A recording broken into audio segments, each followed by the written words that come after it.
जरा सोचिए कि बहुत से लोग एक साथ बैठे हों लेकिन एक दूसरे की बातें ही ना सुन पाएं तो क्या होगा। अगर आपकी पसंद का म्यूजिक बज रहा हो लेकिन आप नहीं सुन पा रहे हो तो क्या होगा। अभी ऐसा सोचकर भले ही आपको ये बात मजाक लग रही हो लेकिन बहुत जल्दी ये सच होने वाला है। विश्व स्वास्थ्य संगठन यानी WHO की एक रिसर्च रिपोर्ट में कहा गया है कि आने वाले 2050 तक दुनिया भर में 100 करोड़ लोग बहरे हो जाएंगे और इसके पीछे कोई महामारी नहीं बल्कि लोगों का एक शौक जिम्मेदार होगा।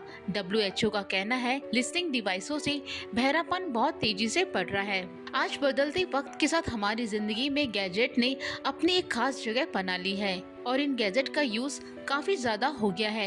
इन गैजेट्स ने हमारी लाइफ को काफी आसान बना दिया है। इनके बिना शायद आज की लाइफ के बारे में सोचा भी नहीं जा सकता। लेकिन कहते हैं ना, किसी चीज के जहाँ फायदे होते हैं वहीं हद से ज्यादा काम लेने पर नुकसान भी होते हैं। कुछ ऐसा ही इन गैजेट के साथ भी है। इन गैजेट्स पर हमारी जिंदगी पूरी तरह से निर्भर हो चुकी है, जो हमारी जिंदगी को अंधेरे की तरफ ले जा रही हैं और इस बात से हम बेखबर होकर इनका अंधाधुंध यूज ले रहे हैं। इन गैजेट्स में से एक है लिसनिंग डिवाइस यानी ईयरबड्स, एयरपोर्ट्स और ईयरफोन।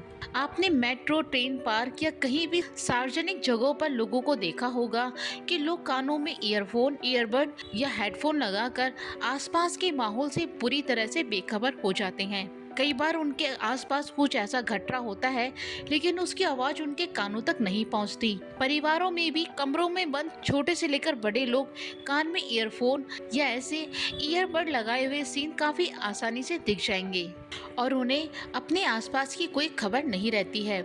ऐसे में सोचिए ईयरबड आपके दिमाग और कानों पर कितना असर डालते हैं और हम इस बात से बिल्कुल बेखबर हैं।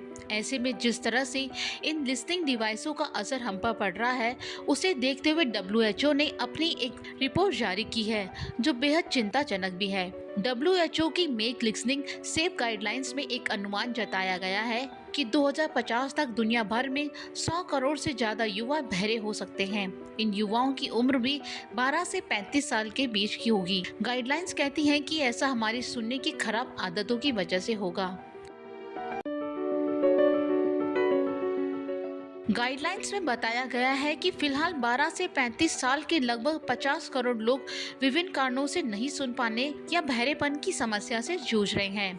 इनमें से 25% वो हैं जो अपने निजी डिवाइस जैसे ईयरफोन, ईयरबड, हेडफोन पर ज़्यादा तेज साउंड से लगातार कुछ ना कुछ सुनते रहने की आदी हो चुके हैं, जबकि 50% के आसपास वो लोग हैं जो लंबे समय तक मनोरंजन की जगहों पर बजने वाले तेज music, club, disco, cinema, fitness classes, bar या अन्य सार्वजनिक जगहों पर बजने वाले तेज साउंड के संपर्क में रहते हैं। ऐसे में लाउड म्यूजिक सुनने का शौक या ईयर डिवाइस ज्यादा इस्तेमाल करने का शौक आपको बहरा बना सकता है। आमतौर पर पर्सनल डिवाइसों में वॉल्यूम का स्तर 75 डेसिबल से 136 डेसिबल तक होता है। अलग अलग देशों में इसका मैक्सिमम स्तर भी अलग हो सकता है। हालांकि यूजर्स को अपने डिवाइसेस का वॉल्यूम 75 dB से 105 dB के बीच में रखना चाहिए और इसे सीमित समय के लिए इस्तेमाल करना चाहिए। इससे ऊपर जाने पर कानों को खतरा है। All India institute of medical science नई दिल्ली के ENT के प्रोफेसर डॉक्टर BP का कहना है कि डिवाइसों में आने वाला वॉल्यूम भी काफी ज्यादा होता है। सबसे सुरक्षित वॉल्यूम कानों के लिए 20 से 30 डेसिबल है और ये वो वॉल्यूम है जिसमें आमतौर पर दो लोग बैठकर शांति से बात करते हैं। लगातार इससे ज्यादा आवाज के संपर्क में रहने से कानों की सेंसरी सेल्स को नुकसान होने लगता है।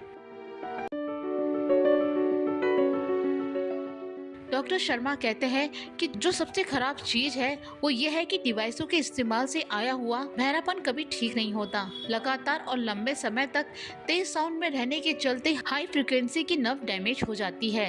ये रिवर्सिबल नहीं होती है और न ही उसकी कोई सर्जरी होती है और न ही कोई मेडिसिन होती है कि उससे नर्व्स को ठीक किया जाए। इसलिए प्रिवेंशन ही बहरेपन से बचने का एक इलाज है।